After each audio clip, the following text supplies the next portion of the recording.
పశ్చిమ బెంగాల్లో తృణమూల్ కాంగ్రెస్ నాయకుల అవినీతి బాగోతాలు ఒక్కొక్కటిగా బట్టబయలవుతున్నాయి. పై స్థాయిలో మంత్రుల నుంచి కింది స్థాయి సర్పంచుల వరకు పేదల రక్తం తాగి కోట్లు గడించిన వైనం ఇప్పుడు వెలుగు చూస్తోంది.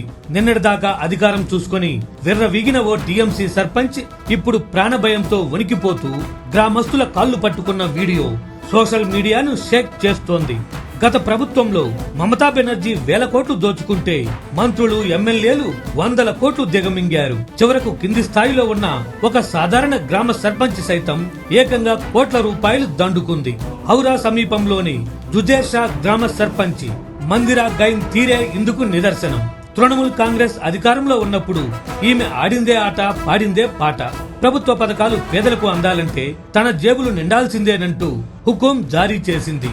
పథకాల ముసుగులో పేదల నుంచి భారీగా డబ్బులు వసూలు చేయటమే కాకుండా ప్రశ్నించిన వారిని అధికార బలంతో తీవ్రంగా పీడించింది.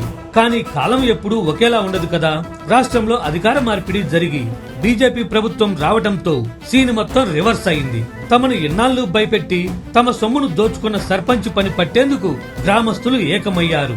ఒకేసారి వందలాది మంది సర్పంచ్ మందిరా గైన్ ఇంటిని చుట్టుముట్టారు. తమ డబ్బు తమకు తిరిగి ఇచ్చేయాలంటూ నిలదీశారు. కోపంతో రగిలిపోతున్న కొందరు గ్రామస్తులు ఆమెపై కోడిగుడ్లతో దాడికి దిగారు. నిన్నటిదాకా అధికార మతంతో రెచ్చిపోయిన ఆ సర్పంచ్ జనం దెబ్బకు ప్రాణభయంతో వణికిపోయింది.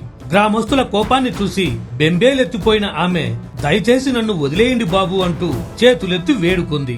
ఇందుకు సంబంధించిన వీడియో ఇప్పుడు సోషల్ మీడియాలో వైరల్ గా మారింది. తృణమూల్ కాంగ్రెస్ హయాంలో దోచుకున్న బీజేపీ హయాంలో తిరిగి ఇచ్చేయాలి అంటానికి ఈ ఘటనే నిలువెత్తు నిదర్శనం.